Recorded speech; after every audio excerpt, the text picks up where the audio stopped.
Good afternoon दोस्तों, आपकी study.com में आप लोगों को स्वागत है। दोस्तों, आज की क्लास में हम लोग 1857 की क्रांति के प्रमुख कारणों के बारे में एक एक करके डिस्कस करेंगे, विस्तार पूर्वक चर्चा करेंगे। दोस्तों 1857 की क्रांति पार्ट 1 में फर्स्ट वीडियो में परिचय के बारे में, पृष्ठभूमि के बारे में विस्तार पूर्वक हम लोग चर्चा कर चुके हैं। दोस्तों, आज की क्लास में हम लोग 1857 की क्रांति के बारे में जो मुख्य कारण रहा था, आखिर 1857 क्रांति क्यों इतना पूरे भारत में फैल गया, उसके बारे में हम लोग विस्तार पूर्वक चर्चा करेंगे। दोस्तों जो एक एक करके हम लोग देखेंगे अभी। कारण दोस्तों, पहला कारण था गोद निषेध प्रणाली। गोद निषेध प्रणाली, ठीक दोस्तों। दूसरा नंबर पंजाब का विलय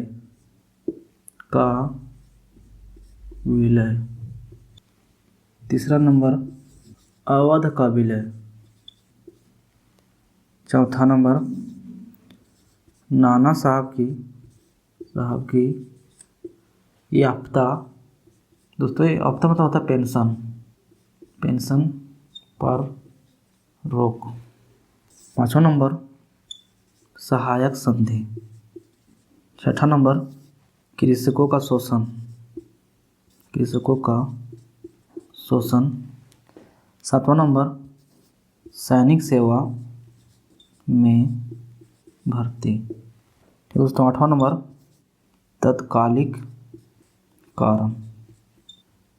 ठीक है दोस्तों इसके बारे में हम लोग एक एक करके विस्तार पूर्वक अभी हम लोग चर्चा करेंगे।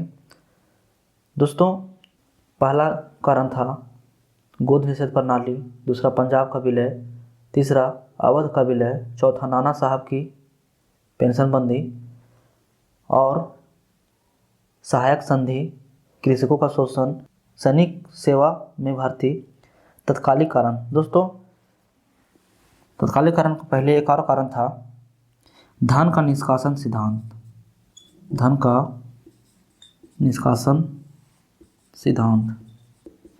उसके बाद दोस्तों 9वां नंबर में था तत्कालिक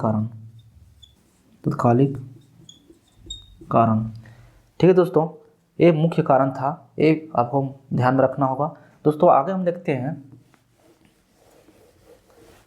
एक एक करके हम लोग देखते हैं कि गोद निषेध प्रणाली क्या था। दोस्तों, गोद निषेध प्रणाली को अन्य नाम से जाना जाता है, जैसे चुक का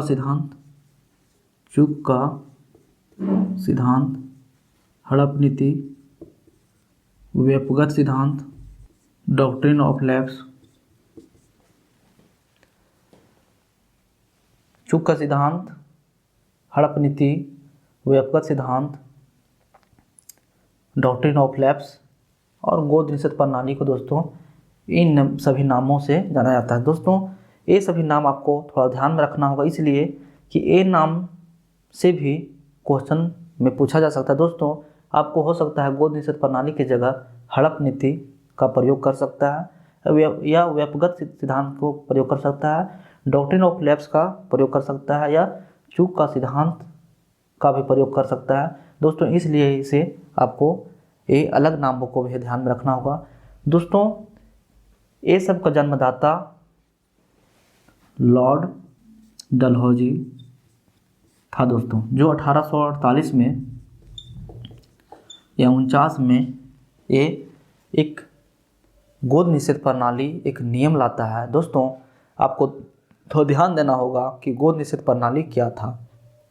दोस्तों, गोद निषेध प्रणाली वैसे नियम को या उस प्रणाली को कहते हैं जो भारतीय शासक को गोद लेने के लिए मनाही था, गोद लेने के लिए मना किया गया था या गोद नहीं लेने के लिए अधिकार लॉर्ड डलहौजी द्वारा प्रदान किया गया था। दोस्तों, आप इस बात को समझ ही रहे होंगे कि आगे जब राज्य में शासन करने के लिए या शासक बनने के लिए या विधि व्यवस्था को चलाने के लिए आगे का वंश अगर या पीढ़ी नहीं हो तो आगे पूर्ण रूपेण जो शासन करने के लिए आगे का पीढ़ी अगर नहीं रहेगा तो पूर्ण रूपेण शासन नहीं किया जा सकता है।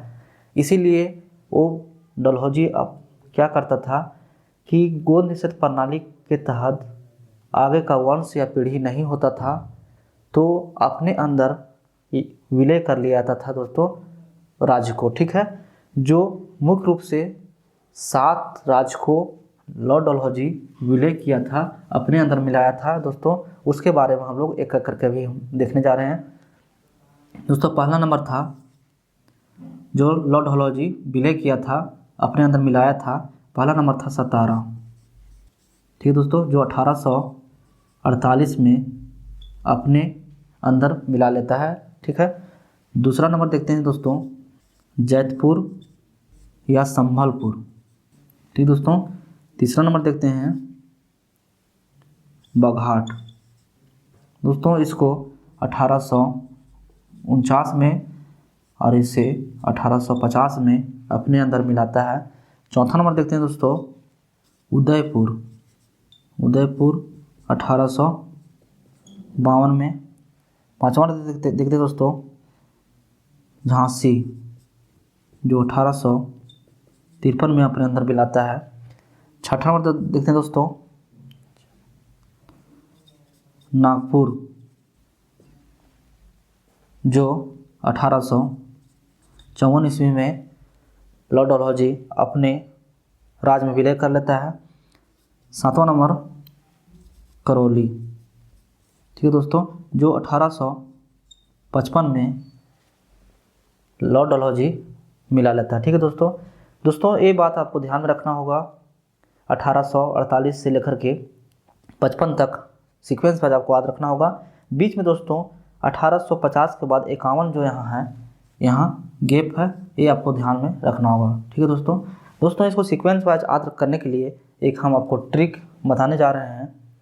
ट्रिक है दोस्तों सत्ता जब उझा नाक। दोस्तों ये ट्रिक कैसे याद रहेगा, देख रहे दोस्तों यहाँ सत्ता का बात हो रहा है। जब अपना सत्ता था लॉर्ड डलहौजी अपने अंदर विलय कर ले रहा था, इसलिए आप ट्रिक से थोड़ा याद रखेंगे कि विलय कर रहा है मतलब अपना राज, मेरा जो राज्य है वो दूसरे को ले रहा है, मतलब सत्ता का कुर्सी का बात हो रहा है, पद का बात हो रहा है। जब उस समय का बात हो रहा है उझा नाक, उस समय थोड़ा सा गुस्सा लगता है दोस्तों। ठीक है, जब आपका राज पे शासन कर रहे होते हैं तो दूसरे कोई अगर किसी प्रकार से ले लेता है उस समय आपको थोड़ा गुस्सा लगता है, इसीलिए उझा नाक। ठीक है, आपको थोड़ा सा ध्यान रखना होगा दोस्तों। सत्ता से सतारा हो गया पहला नंबर। ठीक है, जो आप देख रहे हैं ये वाला सतारा। ज से यहाँ देख रहे हैं जैतपुर या संभलपुर, जो दूसरा नंबर हो गया दोस्तों। तीसरा नंबर जो ब से बघाट है। चौथा नंबर जो उदयपुर है। पांचवा नंबर झांसी है, देख रहे दोस्तों यहाँ झांसी, पांचवा नंबर यहाँ झांसी। जो ना से नागपुर जो छठा नंबर है, और लास्ट बचता है दोस्तों क, जो करौली यहाँ सातवां नंबर है दोस्तों। तो ये ट्रिक आप ध्यान रखेंगे दोस्तों, ख्याल रखेंगे तो हमेशा आपको ये राज्य जो लॉर्ड डलहौजी अपने अंदर अपने राज्य में विलय कर लिया था वो आपको ध्यान में रहेगा दोस्तों। सत्ता सतारा, ज तो जैतपुर, संभलपुर दोस्तों इसके साथ है, याद रखना पड़ेगा आपको। ब से बघाट, ठीक है, उ से उदयपुर, झा से झांसी, ना से नागपुर और क से करौली। दोस्तों आपको थोड़ा सा यहाँ ध्यान रखना होगा, 1850 के बाद 51 यहाँ नहीं है दोस्तों, यहाँ थोड़ा सा आपको ध्यान रखना होगा। 50 के बाद एक गैप है 51, आगे 52 आ जाता है। ठीक है दोस्तों, आगे हम देखते हैं, ये हो गया आपका गोद निषेध प्रणाली के अंतर्गत। ठीक है दोस्तों, आपको ये बात ध्यान में रखना होगा। आगे हम देखते हैं दूसरा नंबर पंजाब का विलय।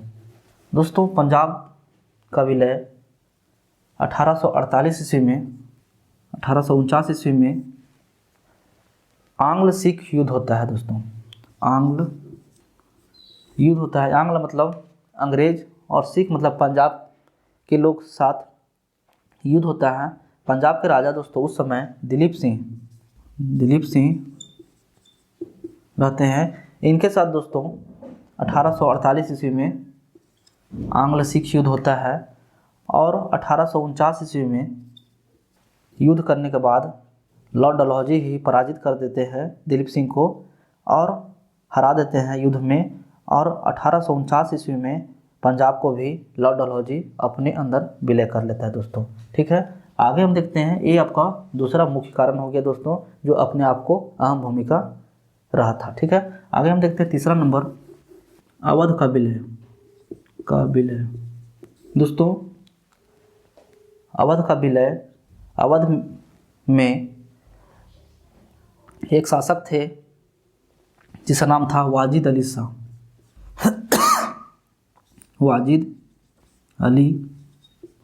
ठीक है दोस्तों वाजिद अली शाह को कुशासन के खिलाफ या विरुद्ध, कुशासन के विरुद्ध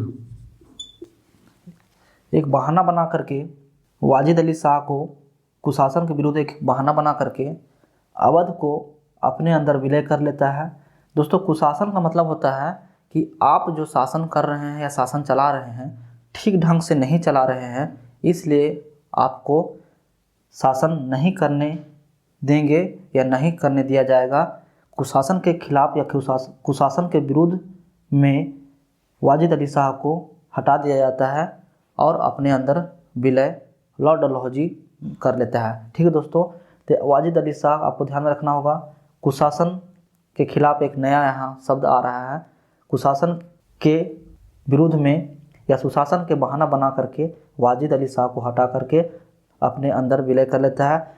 वाजिद अली शाह को बोलता है लॉर्ड डलहौजी कि आप जो शासन कर रहे हैं ठीक ढंग से नहीं कर पा रहे हैं, आप अच्छा से संचालन नहीं कर रहे हैं, अच्छा से नहीं चला पा रहे हैं, इसलिए आपको यहाँ से हटाया जाता है और अपने अंदर विलय कर लेता है लॉर्ड डलहौजी। दोस्तों आगे हम देखते हैं चौथा नंबर, नाना साहब की पेंशन पर रोक।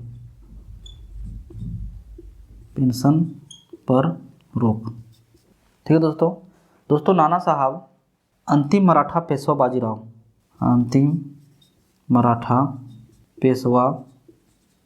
बाजीराव द्वितीय का दत्तक पुत्र थे। दोस्तों दत्तक का मतलब होता है गोद लिया हुआ। दोस्तों जिसका अपना वंश या पुत्र या आगे का वंश नहीं होता है तो गोद लेते हैं किसी से, जो उसे बोलते हैं दत्तक पुत्र। ठीक है, दत्तक मतलब गोद लिया हुआ। दोस्तों आपको ध्यान रखना होगा कि अंतिम मराठा पेशवा बाजीराव द्वितीय का दत्तक पुत्र नाना साहब थे। दोस्तों नाना साहब को उस समय याफ्ता मतलब पेंशन होता है, याफ्ता मतलब पेंशन दिया जाता था अंग्रेज़ों के द्वारा, और दिए हुए पेंशन या याफ्ता से अपना जीवन यापन करते थे या अपना जीवन अच्छा से रहमो कर्मों में गुजार रहे थे। लेकिन दोस्तों अंग्रेज़ों द्वारा अचानक नाना साहब को पेंशन बंद कर दिया जाता है, इसलिए दोस्तों नाना साहब भी 1857 के क्रांति के विद्रोह में आगे कूद पड़ते हैं, इसमें अहम भूमिका निभाते हैं। दोस्तों ये बात भी आपको ध्यान में रखना होगा। ठीक है दोस्तों, आज की क्लास हम यहीं समाप्त करते हैं। नेक्स्ट क्लास में इसके आगे जो मुख्य कारण और रहे हैं उसके बारे में हम लोग विस्तार पूर्वक नेक्स्ट क्लास में, कल की क्लास में चर्चा करेंगे। दोस्तों आज की क्लास हम यहीं समाप्त करते हैं। धन्यवाद दोस्तों।